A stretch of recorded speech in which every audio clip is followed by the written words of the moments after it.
We got this. Yes, we're live, Mr. Yeah. Reeves.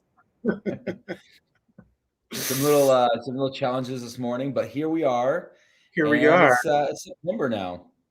Oh my God, it's September. September the 2nd.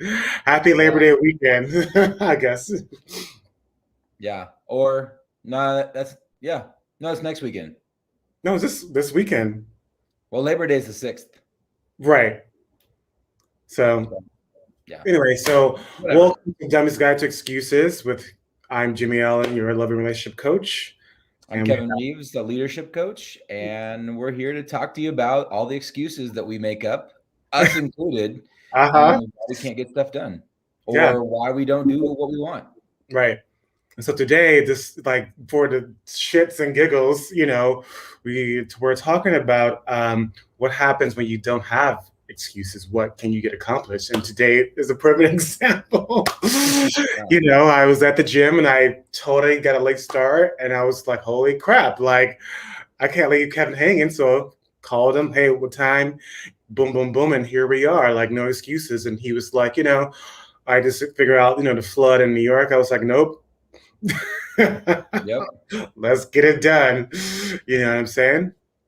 Yeah. So, Well, and between not, I mean, and we have less time than we normally do, because I've got my dad duties. I got to take my kids to school and get them up and all that stuff. So I got about 10 minutes left, but here we are, and we're doing this because it's really important, and it's one of those things that we've decided this is something we're going to do, and there's something behind what we're doing. It's not just we're doing this just for ourselves. We're doing this for others to really, commiserate with you, but also to encourage you that there is so much that we just right, kind of chalk up to, oh, I can't get that done, or I don't have time. How many times do you tell people I don't have time for something when if you thought about it, you really did, or it's a delayed thing. Like my daughter wanted a date the other night. It's like, Dad, can we please have a date? And I said, well, here's the deal. We have like 20 minutes till you need to be in bed. It doesn't sound like a very like long date. What if we either do a short date tonight or we can have a longer one tomorrow? And so she's like, short date tonight. So boom, we watched Pizza Cat on Amazon and ate some cherries, and it was like it filled enough of that need for her that like we got to have a date. And I was thinking like, oh, there's no way. It's a school night. It's late. We can't do it. All these excuses why we couldn't do something. And so it really is just like shifting that perspective, right, looking at what do you really have? right. And I love that. Like, it's that important word of you decided. Okay, let's look at our options. How can we make this happen? Like, so many of us, we like take ourselves out so quickly. And it's like, oh, I can't do that. And it's like, wait a minute. Let's sit down and look at what is possible. What can we get accomplished? And even in relationships, I was like, on my way here to do this with you. And I was thinking about my first relationship and like how my first partner used to like, I used to have so much excuses of why I couldn't remember birthdays, why I couldn't get, like remember shit. And I think it was the disappointing look on that person's face. Mm. I was like, I can't make any more excuses. I can't say, oh, I have a bad memory, or I had, it wasn't. I couldn't do it anymore because, I was comparing myself to this person. It was like, well, if this person can do it, I can do it. I was like, okay, but I wasn't really paying attention. That was my excuse. I was really looking at myself. I was not paying attention to the details of my relationship or the person I was with. I was like, I gotta start paying attention because this is important to my partner, my relationship, and it's affecting me. And Right. if I want to enhance my relationship, I can't make any excuses. I have to start paying attention because the levels of love is going down, Yeah. dwindling. And I started writing stuff down. I started keeping notes. I started repeating things. And I really carried over to my current stuff where it started to affect like my job, stuff like that, because I started paying attention. I started becoming more of a leader because I started paying attention to details because people admire and love people, at least being a leader, like they love people who pay attention to details. And and then you get noticed more, and especially in relationships. So when I go on dates, when people say, "Oh, I forgot," all I hear is excuse. Right. Like, I don't care how busy you are, it's still an excuse. You can Right. make it create a win-win situation. Right. Well, it's really like the art of thinking outside the box. Right. It's looking at like what your resources are, what your priorities are, what could we do here? Like, I mean, if you're trapped in a cave and the water starts coming in, you start figuring out, okay, what can I use? Can I float on something? Can I Right. climb? Can I dig my way out? Can I swim past that? Like you start looking at what your options are. And a lot of times with these things that come up, maybe there's some fear behind it. Maybe there's some uncertainty or boredom, or it's too much work. But those are all reasons why you're not doing what you're doing, Right. what the challenge is. And so it's like, what do I want to do here? What can I do?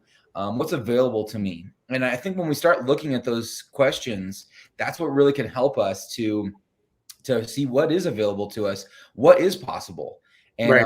and really like to shut those excuses down. Because it's so easy to, and like the last thing I wanted to do at that time of night was like, go on a date with my daughter. I was tired. It was the end of the day. It was like, no, like you have school tomorrow. Like all the like the parent excuses were coming up. Like, no, it's tired. You need to go to bed. That's what it is, And it was like so stupid. Like it meant the world to her. It was easy for me, and honestly, it freed me up the next night to not have to do a date then. And we ended up having a great time that night. So it was something like so simple, but like we get into that like kind of autopilot mode of like, this is what has to happen. And so we just kind of like, well, I'm going to just steer the boat that way. And that's what you end up doing. So I think that's my big encouragement, is just to really start, well, what if we didn't do this? What if we didn't do the conventional or normal thing or the expected thing? What if we try something different? Right. And I really love that. It's like, your commitment. It's all goes back to your commitment Mhm. to your daughter, like seeing her face, like the love, that that moment she's going to treasure forever because you stopped what you were doing, didn't allow any excuse to come in between you and the love of your daughter. And it happened within 20 minutes. And like those moments, people we treasure forever. That 10 minutes. Shonda Rhimes used to say it was so busy, and she was like, I'm not going to make any excuse anymore. If my daughter says, I want to play with you right now, even if I have a plane, I'm going to stop what I'm doing. I'm going to give her 5 minutes of my time, because just that look, my commitment to my daughter, to see her face, to spend time with her, that's going to make an impact forever. Not just like, hey, bye, I can't be with you right now. I'm going to go to on the plane. But it's that commitment. It's like really, that's what the beauty I love by being a coach or having a coach for myself, is that commitment, that dedication, my integrity with my coach. It's like, I'm going to get this done. Any excuses is on my part. It's like, well, why I didn't get that done. And going back to what you said, fear.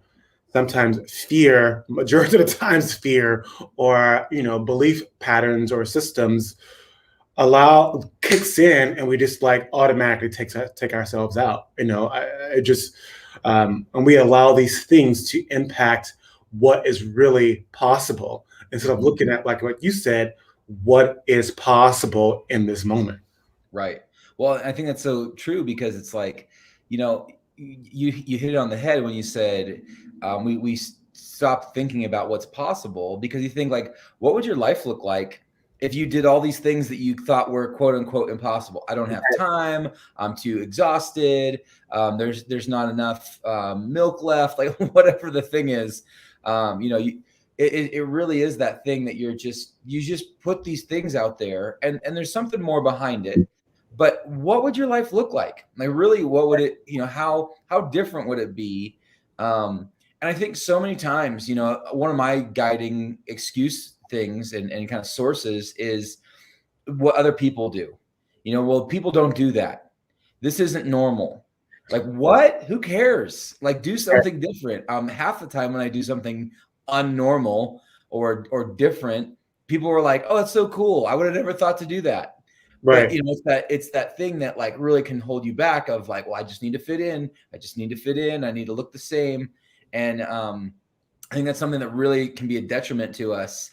of just trying to, well, this is what I did when I was a kid. Well, who cares? That was 30 years ago, 20 years ago, whatever. Like, you know what I mean? Like, it doesn't even matter. But we have these like things in our head that like become these laws. It's like, what are we doing here? So I think it's really fun because it's like, it's almost like being a kid because you get to think like, well, what if we ate spaghetti on the roof? Okay. Like, I mean, like, you'll just like start thinking differently, and it's actually pretty fun. Like, that's one thing that I do love about being a dad is like, you know, kids come up with ideas and you're like, all right, we can make that happen. And it's just kind of fun to try things that you wouldn't have ever thought of. But to kind of play with things. And what if your life was like that, you know, really to, you know, what if the car you drove or the, you know, when I was a kid, when I was like 16, like I wanted a hearse, and, you know, and then I wanted a limousine. Yeah. And I want like, there was a Mary Kay Cadillac that I saw, and I was like, oh my gosh, that'd be hilarious. You know, like all these like funny cars. Cause I want to be funny and like mess around with my friends. And so that'd be so cool. You know, like, I think, then you become an adult, and then you have to have like a very serious car, and like it's your ride. It's like what people think about you, and I'm like, stupid. Like you know, you just get into this thing of like, I have to be a certain way, and really we can throw that out the window and decide who do you want to be. Yes, I know we have, you know, I just love what we're talking about. We can probably do a part 2 next time, but I'm just curious because like especially in relationships, people do exactly what you're saying. Like, well, couples don't do that. So and so down the street don't do that. You know, we project or we dictate our relationship based off of what other couples or what other things or what society tells us that how we should be in relationships. And I'm curious, like, how did you and your wife, how do you create that? How do you, you know, was that an issue for you, or you guys created that together? Yeah. I think it's like, it's being conscious, like to work on it, like, cause it's something we want, but it doesn't come naturally. So I think it's being like conscious of it. And then I think the other part is just, we're both totally different from each other. You know what, you know, when it comes to taste in movies, I mean, we have some similarities for sure. We both appreciate food and like, cooking and that kind of stuff too. But like, really, like, she is a very different person than I am. And so when she brings something up, I'm like, yeah, I'll try that. You know, like all of a sudden I'm watching reels on Instagram because she loves all those ones, like people like stepping on a rake and hurting themselves, falling downstairs. Like, stupid. Like, to me, it's a total waste of time. I'm like, I got better stuff to do. This person just got hurt and it's on who cares? Right. And she's like dying, you know, and I'm like, to me, like, I used to like really look down on her for that and be like, oh, stupid, waste of time. Like, I'm getting stuff done. I'm like responsible. I'm a good person. She's an idiot, you know, that kind of attitude. And when I realized it was just really important to her to laugh and like be light, and this is who she is, it was easier for me to embrace that. And so she sends me reels now, and you know, one of these like things that it could be a tension point in our relationship. And instead it's become something that has like drawn us together, and she'll like send me these things and I'm laughing at them now. And it's my way of like seeing her in a different way. And so I think just like really looking at some of those things of realizing how different people are from each other, and then really like just jumping into them. Right. I really love that. It just like you turn something around, not use an excuse, like, and it really enhance the love, the laughter, and being together, you know. Right. God, I really love what we're talking about. We should do a part 2. This is we should. Let's do it. And but you know, any comments, please leave them below. Kevin has dad duties. But we got this done, and I'm really excited about this topic. You know, yeah, this is great. Yeah, man. So feel free to reach out to any of me or Kevin, DM us, or leave a comment below. Happy weekend, and we'll talk to you guys soon. All right. Happy Labor Day weekend. Happy Labor Day weekend. Awesome.